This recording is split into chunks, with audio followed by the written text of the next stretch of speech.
ग्रामवासियों एवं अतिथि गणों को मेरा नमस्कार। मैं सार्थक दूसरे कक्षा 11वीं की छात्र हूँ। इस कार्यक्रम में मैं एक भाषण प्रस्तुत करना चाहती हूँ जिसका टॉपिक है शिक्षा, कि शिक्षा हमारे जीवन में क्यों महत्व है। इसके पहले मैं आप सभी को ये बताना चाहूंगी कि हमारे गांव में इस कार्यक्रम को क्यों मनाया जा रहा है। तो आप सभी को पता है कि पिछले 2 सालों से हमारे गांव में दिल्ली दिवाली का कार्यक्रम मनाया जा रहा है और इस साल भी दिल्ली दिवाली का कार्यक्रम आयोजित हुआ है। उसमें बच्चे से लेकर बूढ़े तक अपनी कलाओं का प्रदर्शन करते हैं। इससे क्या होता है पता है?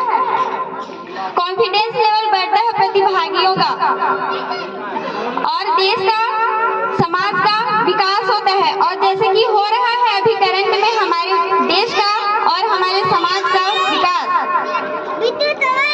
और इसी के साथ मैं बताना चाहूंगी कि हमारे जीवन में शिक्षा का क्या महत्व है।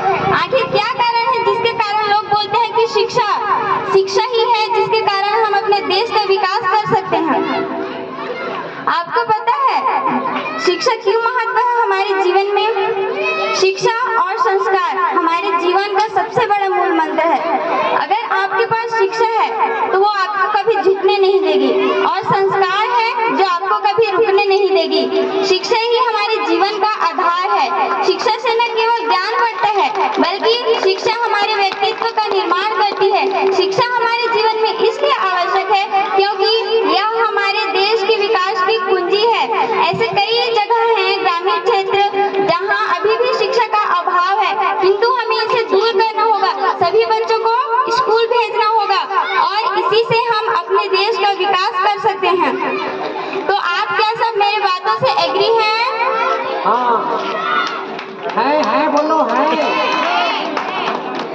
तो माता पिता इसलिए बोलते हैं कि स्कूल जाओ, कॉन्फिडेंस के लिए बोलते हैं, ना कि मार्क्स के लिए। आपको मैं एक बात बताना चाहूंगी कि पढ़ाई में कभी भी घंटे और मार्क्स मैटर नहीं करते। यदि आपकी सोच में ऐसा है तो आप इसको भूल जाइए। क्या मैटर करता है ये मैं बताती हूँ। कॉन्फिडेंस मैटर करता है कि आपके जीवन में कितना कॉन्फिडेंस है। अगर आपके पास कॉन्फिडेंस है तो कॉन्फिडेंस आपके जीवन में कितनी भी क्यों ना समस्याएं आई होंगी उसको आप दूर कर सकते हैं। किसके भरोसे? कॉन्फिडेंस के भरोसे। समझ आ रहा है मैं क्या बोलना चाह रही हूँ? ठीक है, बच्चे लोग सुन रहे हो, ताली बजाओ। पता है आपको माता पिता क्यों बोलते हैं कि पढ़ाई करो? वे लोग मार्क्स के लिए नहीं बोलते यार। अब अपने पढ़ाई को अच्छे से ध्यान से पढ़ो। वे लोग कितना स्ट्रगल करते हैं आपको पता है? आपकी पढ़ाई में वे लोग कितना पैसा खर्च करते हैं, लेकिन वे कभी नहीं बताएंगे कि बेटा इतना पैसा खर्च हुआ आपकी पढ़ाई में, आप पढ़ाई छोड़ दो। कभी बोलते हैं आपको? नहीं बोलते ना।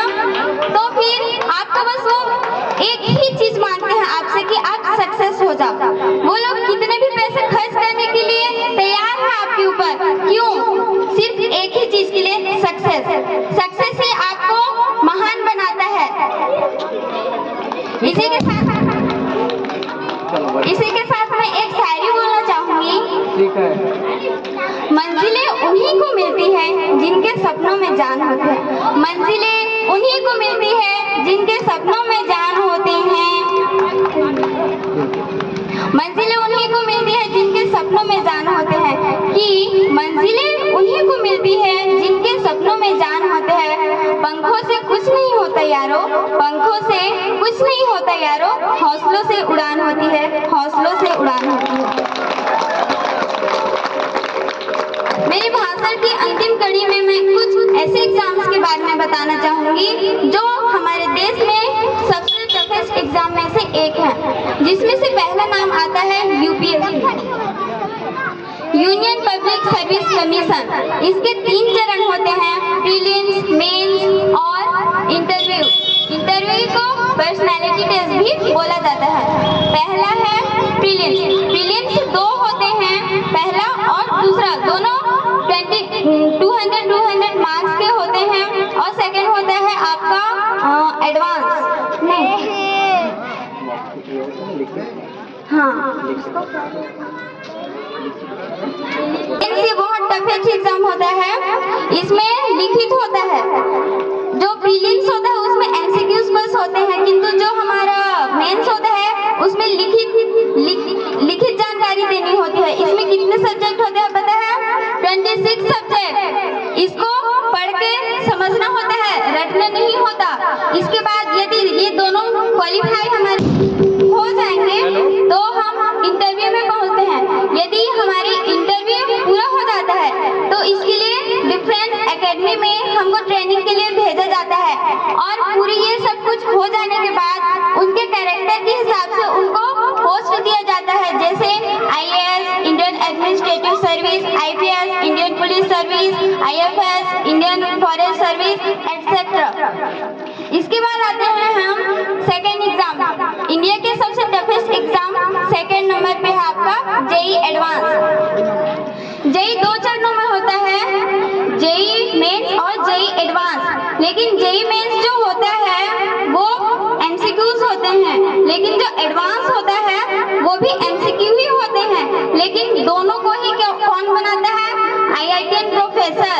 कौन? IITian professor. लेकिन जो जेई एडवांस का एग्जाम होता है उसके बारे में किसी को पता नहीं रहता कि ये कितने मार्क्स का आएगा और कितने क्वेश्चंस होंगे। लेकिन जेई जो मेंस है उसके बारे में पता रहता है। तो जो जेई मेंस होता है वो सिर्फ क्वालिफाई एग्जाम होता है, और जेई एडवांस होता है उसमें हमको पूरा क्वालिफाई करना होता है। उसमें न्यूमेरिकल टाइप्स क्वेश्चंस भी होते हैं। अगर वो हो गया तो हमको अच्छे आईआईटी कॉलेज मिलेंगे जिसमें हम इंजीनियर की तैयारी अच्छे से कर सकते हैं। यदि आपका जेई मेंस क्लियर है तो आपको एनआईटी कॉलेज मिलेंगे, क्या के लिए? इंजीनियर करने के लिए, जिसमें आप अच्छे से इंजीनियर की तैयारी कर सकते हैं। और थर्ड नंबर पे है आपका इंडिया के सबसे टफेस्ट एग्जाम नीट। नीट के बारे में आप लोग तो सुने ही होंगे, national eligibility entrance test. NEET में 720 नंबर का होता है, और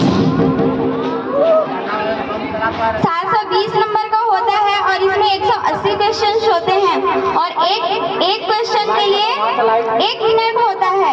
इतनी जल्दी में हमको बनाना होता है क्वेश्चन।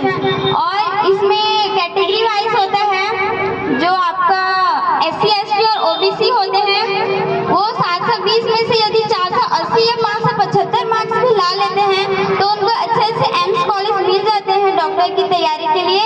लेकिन जो जनरल होते हैं उनको 620 मार्क्स चाहिए होते हैं 720 में, तभी उनका जो है वो क्या बोलते हैं नीट क्लियर होगा। इतना ही प्रयास करने के लोग समझ नहीं पाएंगे।